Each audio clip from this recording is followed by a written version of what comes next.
Live from Innovation Park on the campus of Penn State University, this is PSN News. It's Monday, February 24th. Tonight, we'll bring you a recap of THON 2020, as well as the university finally making peace with the Paterno family.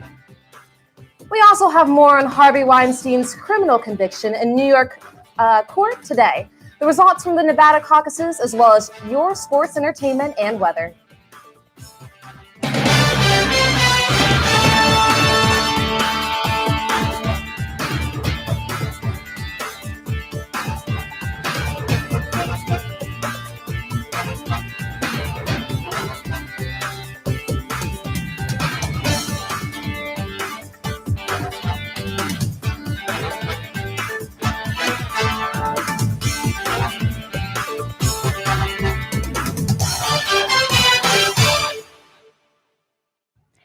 Thanks for joining us tonight. I'm Gabriella Hornack. And I'm Gracie Miller.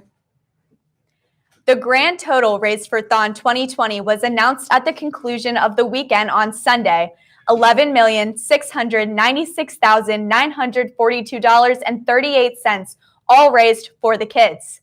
After a year that prohibited options like canning and outside travel events, the 2020 THON fundraising efforts still managed to top the 2019 total by more than $1 million. The money will go towards the 4 Diamond Fund to assist in the battle against pediatric cancer. Though the 47th iteration of the dance marathon didn't surpass the 2014 record of $13 million, all 707 dancers had plenty to celebrate at the end of their 46-hour journey together. Last Friday, the Paterno family dropped all past outstanding claims about Penn State, according to Penn State's Board of Trustees, and has made peace with the university. As part of the resolution, Penn State has agreed to cover certain aspects of the family's expenses. Back in 2012, during the Sandusky sex abuse trials, head football coach Joe Paterno was fired. However, a later investigation conducted by former FBI Director Louise Feach found that university officials, including Paterno, were complicit in concealing the abuse. Mark Dambley, chairman of the board, stated that the university has since strived to implement policies to improve the university's procedure and policies, end quote. Later in a press release, Dambley and Paterno's wife, Sue Paterno, said that they hope to create a new chapter of opportunity for students and faculty, and that it is time to come together and devote our energies solely to education, research, and advancement of America's great institutions of higher learning. Downtown State College is amuck with traffic and construction, and some students and downtown residents are having trouble navigating through it all. Our Hunter Pitcoff takes you downtown to all the action. A growing downtown student living scene, paired with increased construction operations to match, creates a perfect storm for commuters. College and Beaver Avenues are littered with cars and catabuses throughout the day. Downtown residents are left to pick their poison when it comes to getting to campus. Either roll the dice and pack like sardines into the white or blue loop, or travel by foot to class. As you can see behind me, students are currently waiting in line to reserve their spots on the bus. The construction currently going on in Heister Street is just another obstacle to maneuver around. Yeah, it's harder to walk around just because you walk out and you don't know what's going to be closed. Sometimes you have to take the longer route or go a block down and go a block over just to get to different places. A reason for all this construction is largely in part to the increased enrollment rate at University Park. There is 46,810 students attending Penn State's main campus this year, a number that was over 2,000 students lower just 10 years ago. A multitude of mixed-use high-rise buildings are being constructed as a means to accommodate a rising student body. In the belly of the beast includes new apartment complexes such as the Standard, Here State College, and Pew Center, all of which plan to open by the 2020 fall semester. State College's planning director, Ed LeClaire, needs to maintain a healthy balance between keeping vehicles moving on the roads and putting the construction teams in a position to efficiently work. You'll sometimes get 20 to 30 concrete trucks coming in, so we'll close the lane for the night for them to do the pour, but we always try to do that at night so we're not affecting traffic flow during the day. Reporting from State College, I'm Hunter Pitcoff signing off for PSN News. 4 men are being charged after an alleged fight broke out in front of the West Beaver Avenue Bagel Crust in September. According to police, the minute-long altercation left 3 men injured. At the scene, the men were accused by Anthony Danello of allegedly making a crude comment towards his daughter. Danello and 3 accomplices then assaulted the men by punching, flipping a table, and making statements that, quote, "someone is going to die." One of the injured men was admitted into surgery with a broken jaw. Another reported a chipped tooth and a dislocated finger, and the third man received treatment for a concussion and several lacerations. The preliminary hearing for the 4 assailants is set for March 4th.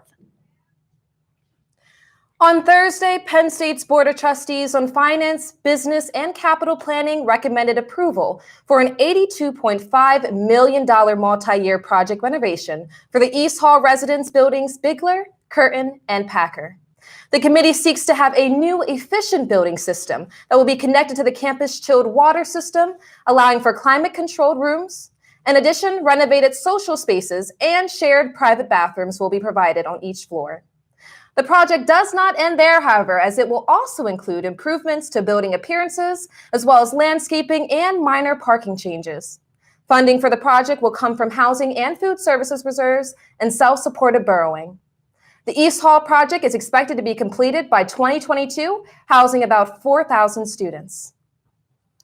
Stay tuned because after the break, Aaliyah Walls will bring you the latest in entertainment. Welcome back to PSN News. I'm Aaliyah Walls with your entertainment update. Penn State freshman Tucker Haas was able to participate in his first THON this year as a student. However, this was not his first THON attendance ever. Haas battled cancer from 2002 until 2007 before finally being able to declare himself cancer-free after battling with undifferentiated sarcoma diagnosis. Haas was formerly funded by 4 Diamonds when he was diagnosed with cancer and had been to many THONs before this year. He shared that it was very neat being able to see the other side of what THON has to do. He participated this year as a member of the Communications and Outreach Committee, and I'm sure he will be involved in many more THONs to come. Go-Go Gadget returned to bring some heat to the THON stage for their 12th time as the weekend came to a close on Sunday.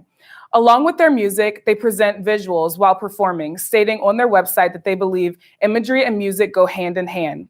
The group performed at THON for 11 consecutive years, starting in 2007, but did not make an appearance last year. During their triumphant return to the ribbon stage for this year's THON, they performed a wide range of cover songs, from Billy Joel's Uptown Girl to Bob Marley's Everything's Gonna Be Alright. The THON crowd was excited to welcome them back. Last week, Penn State School of Music hosted student performing group Essence of Joy, who performed a concert in downtown State College celebrating African American music and culture. PSN News field reporter Gracie Miller was there and can tell us all about it.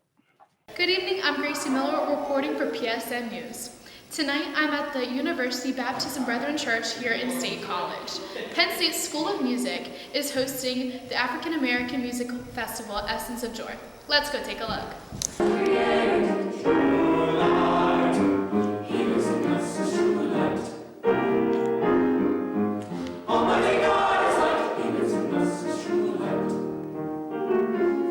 My first semester in Essence of Joy. I think my favorite part about the group is, first off, the tight-knit connections you get to make with the people that you're collaborating with. And I think second, the repertoire that we get to do.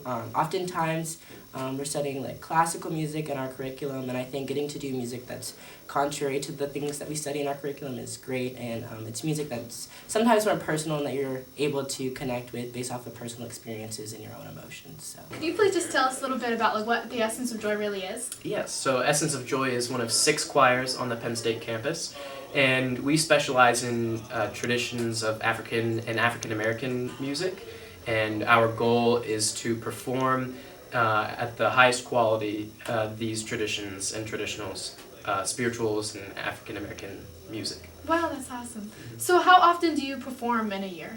We typically have about 2 concerts per semester.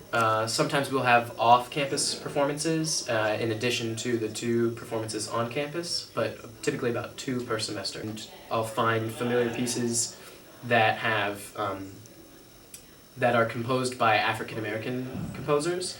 More recently, I've started to look into some social justice repertoire that I think would fit the group, and just trying to find music that means something and that also reflects the idea of African traditional music and African American traditional. Thanks for tuning in tonight. I'm Gracie Miller reporting for PSN News. On Saturday, model, TV host, and author B. Smith passed away at the age of 70 at her home in Long Island, New York. Amongst her many accomplishments was modeling for Wilhelmina's modeling agency, performing in the off-Broadway play Love, Lost, and What I Wore, as well as publishing 3 recipe books. Her restaurant and written recipe career led her to be compared to the Black Martha Stewart, to which she would respond, "Why do I have to be compared?" B. Smith believed in breaking barriers for Black women. Smith fought her battle against Alzheimer's for 7 years. That was your entertainment update. Stay tuned because after the break, Jack Flanagan will bring you the latest from the world of sports, as well as a special report about saving the State College Spikes baseball team. Welcome back to PSN News. I'm Jack Flanagan with your sports update. In a matchup between 2 of last year's Final Four teams, the Penn State men's lacrosse team lost Saturday 12-10 to the Yale Bulldogs. The Nittany Lions, who had been the #1 team in the country before the loss, trailed 7-3 midway through the third quarter before they went on a 3-0 run, fueled by senior Grant Ament, who set the Big Ten record for career points Saturday.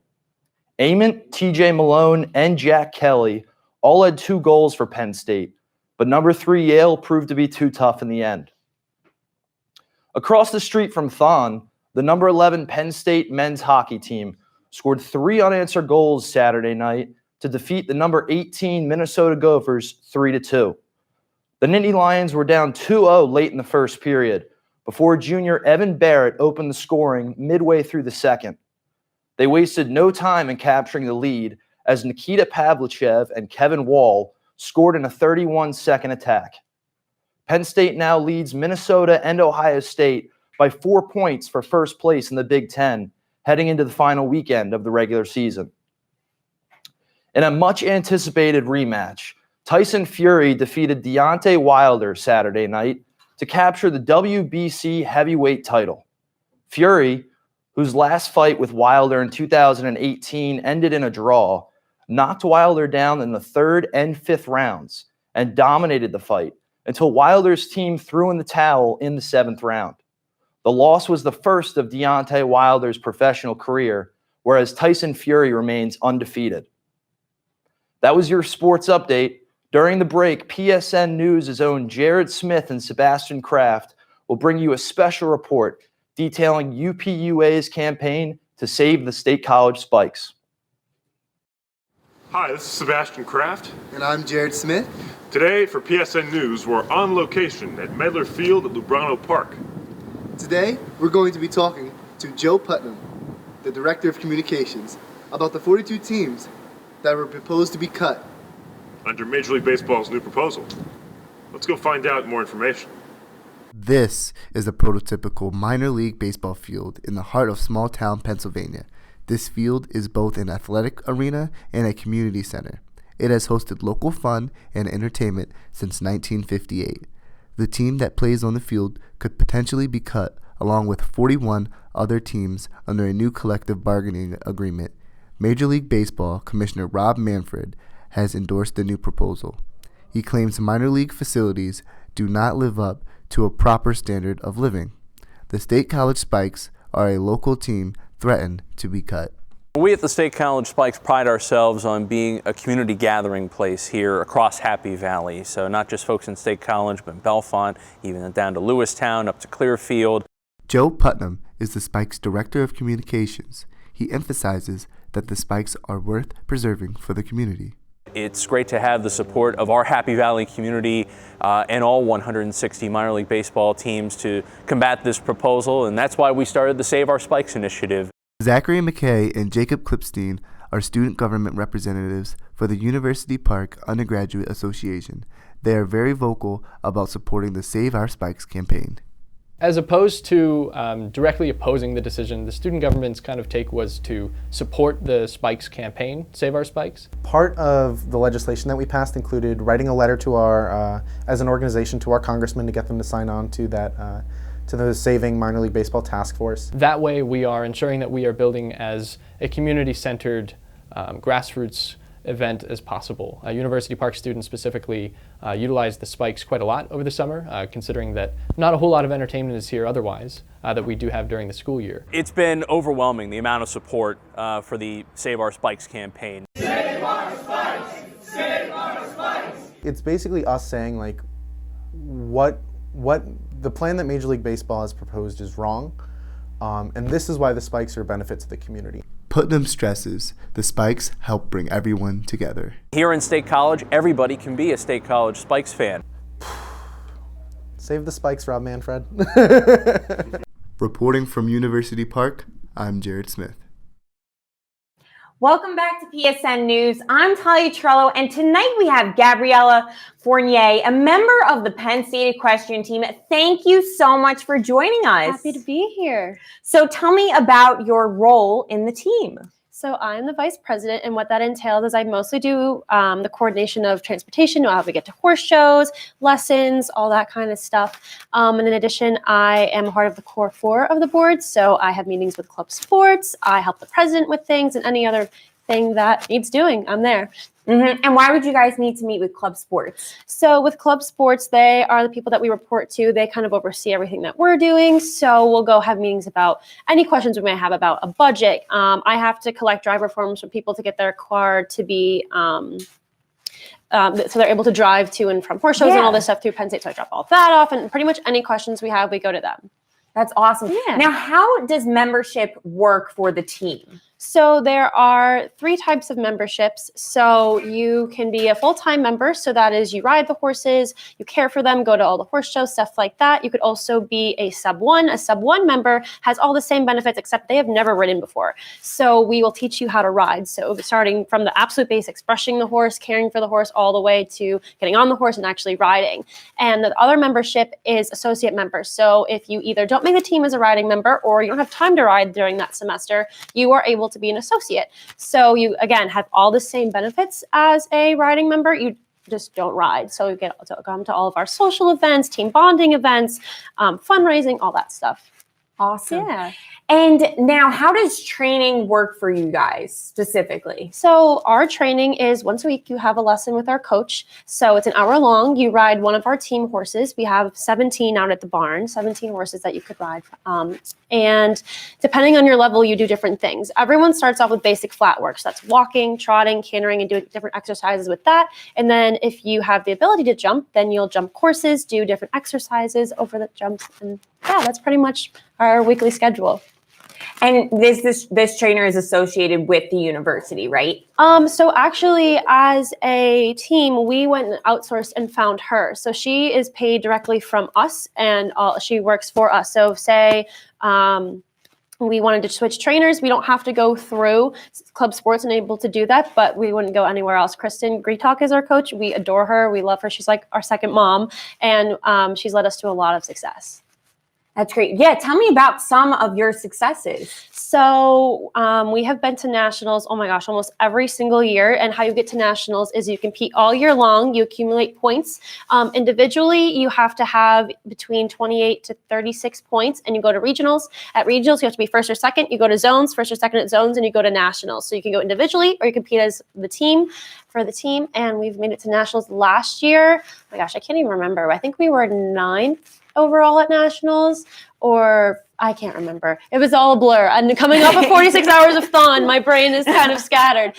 But and every year we've gone, we've had a ton of people go individually, and we're hoping to go back next year or this year, and it's in Syracuse in May. Now, when you go to these competitions, do you ride the team horses or no? So when I go to the competitions, you ride whatever school's horses. So whatever home or whatever school is hosting the show, those are the horses you ride. So you'll pick a name out of a hat, and that's the horse that you ride for that for the competition. It's supposed to make it as even as possible among all of the riders in that class. As it is hard, as a lot of people don't own their own horses, or they don't have a horse that would be in the discipline that we do, which is hunter jumper. So you just pick a name out of a hat, and you just pick up your canter and you go. So it's really fun. It definitely is challenging, can make you nervous, but it's really, really fun. And now you guys also have your own show here at Penn State as well, correct? So our home show is actually hosted at the Greer School. It's 45 minutes away. It's just a little bit of a bigger facility, so it works for us really well, and we will bring our horses to that. So there is the potential that you'll pick a Penn State horse, which is pretty cool. We have that normally in October or November every year, and it's hosted over 2 days. So Saturday is one show and Sunday is another, and it's a total blast. It's a lot of work, but worth it in the end. Now, you mentioned that the team does fundraising as well. So tell me a little bit about that. So our fundraising is mostly for THON. We have a THON family, the Alex Smith family, and we do a lot of donor drive work. We do THON envelopes and any other little fundraiser that we can think of. We try to do. Sometimes we sell saddle pads. We'll sell stickers with horses on it. It's really, really fun. It's a way that we get the whole team involved. Like, as I said, the different memberships, we're all involved, and it's really, really fun. Now, do you also do an event on Saturday? I believe it's called Explorations. Tell me a little bit about that. So every weekend during THON on Saturday, we have a bunch of the THON families come out to the barn. This year we had 30. That was the biggest we've ever had. Yeah, so we had 30 families come, and all of the kids get to come. They get to either do we have pony rides, face paint, arts and crafts. Sometimes we'll play games and we'll set jumps out, and the little kids will jump the jumps. It's really fun. This year we had ages from, I believe, either 4 and 9 months to 18 years old. So it's an exploration that anyone can come to. And actually, I heard from one of our teammates who is on a THON committee that the riding team's THON exploration is one of the most fun, and everyone wants to come, and it's one of the most popular. So that made us feel really good because we get really, really excited to have all the kids come. Absolutely. And now you also fundraise for THON. So how much money did you raise this year? So we are partnered with PGM, which is Professional Golf Management, and together we raised over $65,000. We were the 4th most out of all the general orgs. So we were really excited to hear that yesterday in the stands. We went crazy when we heard that we were up on the board, and we were really, really proud of it.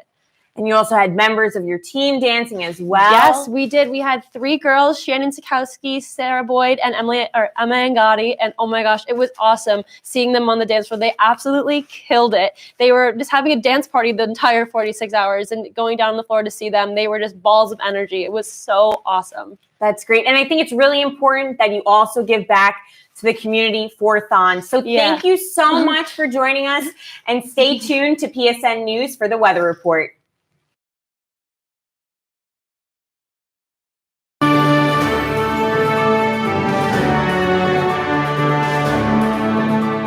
From the students of Penn State Meteorology, here is your Penn State Campus Weather Service forecast. Good Monday evening. I'm student meteorologist Christopher Tate here with your PSN forecast. Our weather headlines for the next couple of days have temperatures remaining below average for this time of year. This is also the time of year where our average low temperature dips below 32 degrees for the first time. So on average, going forward, we do expect temperatures to be below freezing, and we'll certainly see that coming up in your 7-day forecast. We are also looking at the possibility of a little bit of light wintry precip off and on throughout the week. I'll show you that in just a moment on future weather. It should be a relatively calm weekend as well, though we may see a little bit of a storm system on Sunday to bring us a few flurries. Let's time things out for you on future weather, starting off Monday at 8:30 p.m. The low pressure system that brought storm surge to the Carolinas this weekend is going to be racing up the eastern seaboard, and it's going to continue to do that as we head overnight Monday into Tuesday. By Tuesday morning, notice this large swath of snow and some mixed precipitation off into the interior northeast. Here in State College, we're really only expecting some clouds from this system, no real precipitation of any kind, and any that we do see, A, would surprise me, and B, would be very light in nature. Tuesday should be a fairly pleasant day. Then as we head into the day on Wednesday, may see a little bit of light precipitation as you're heading out to your morning classes. Now, it is possible that the temperatures above the ground are going to be below freezing, and above the ground is where snow forms. So where this computer model currently thinks there's going to be rain, we may see a little bit of light snow accumulation. So just keep an eye out for that as you head into the day on Wednesday, out to your morning classes and out to any morning work you may have as well. Clouds clear out Wednesday, and then on Thursday, winds shift out of the south, bringing us a little bit warmer air as a low pressure system way up in Canada is going to slide to our north. The cold front associated with it is going to carry a fair amount of rain. This is going to be our best chance at precipitation for this week. Also our best chance at above normal temperatures, and possibly our last chance of those for a little while. Could see some light, maybe a moderate shower or two embedded in this storm system. That's eventually going to clear out by about the early morning hours on Friday, and it's going to leave us with lots of clouds, mainly some lake effect clouds. Also can't rule out the possibility of a little bit of lake effect snow off into the northwestern corner of the state, up by Erie and far southwestern New York, a little bit to the north of Bradford. Friday, the clouds clear out. Saturday, more clouds start to build in advance of the next storm system that's going to be arriving. In a sneak preview for Sunday, that may bring us a little bit of snow flurries as we head into the afternoon hours on Sunday. For tonight, though, it's going to be a fairly chilly night. 32 degrees for your low tonight under a mostly cloudy sky. Calm winds, so at least we won't have any wind chill to deal with, which will be a nice change of pace from the past couple of days. And as we head into the day tomorrow, 45 degrees. It'll be a touch warmer than it was today with a light westerly wind. Not too bad of a day to get outside. As temperatures rise into the second half of the week, the rain chances go up, as I was showing you on future weather. 49 degrees will be slightly above average by about 2 to 3 degrees on Thursday. And then as we head into the weekend, temperatures falling back below average for this time of year. Saturday and Sunday, the first couple of days in a while where we've seen low temperatures below the 30-degree mark. So make sure you have any extra layers that you're going to need if you're heading out for evening activities this coming weekend. For the Penn State Campus Weather Service, I'm student meteorologist Christopher Tate. Have a pleasant evening.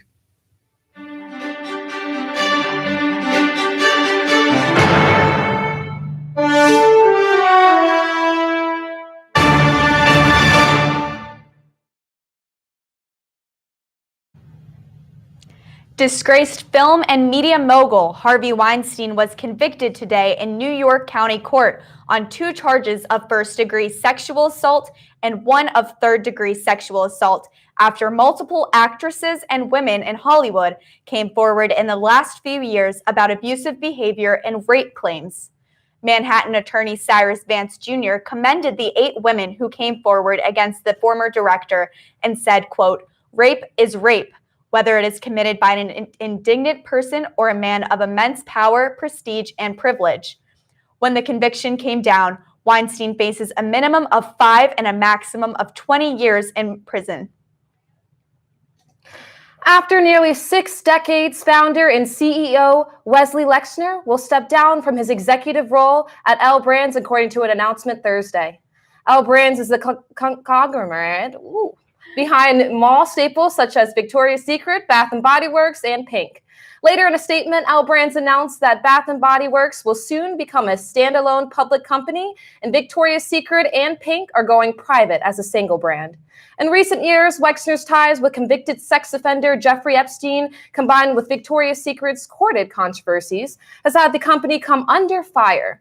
Wexner believes that Victoria's Secret going private provides the best path for restoring the business. A federal judge on Thursday sentenced Trump's longtime advisor, Roger Stone, to 3 years and 4 months in prison. Stone was found guilty of lying to Congress and witness tampering. This sentencing comes after Trump attacked the original prosecutors, judge, and jury, claiming Stone's case, quote, has not been a fair trial, end quote. Judge Amy Berman Jackson rebuked Trump's comments and spoke out against the request to pardon Stone. The sentencing will not go into effect until the motion for a new trial is settled. Senator Bernie Sanders secured a convincing victory in the Nevada caucuses on Saturday. Bernie's entrance polls garnered strong support from Hispanics, those with and without a degree, as well as union and non-union household members, which helped enhance his argument of building a diverse coalition of voters. Established Democrats worry that if Sanders has a strong showing in large Super Tuesday states like California, where polls have him ahead, he may become unstoppable. Democrats expressed concern about picking a self-described democratic socialist to compete against President Trump in the November election, carrying considerable risk in a country that has specifically embraced capitalism. Sanders still only received about a quarter of the vote in both Iowa and New Hampshire. He has benefited from a still crowded field of more moderate candidates, divvying up the votes of those seeking a more centrist candidate. And that's all for tonight on PSN News. Be sure to check us out on Twitter and Facebook at PSN News, on Instagram at Penn State Network News, and to subscribe to our YouTube channel. Have a good night, Penn State.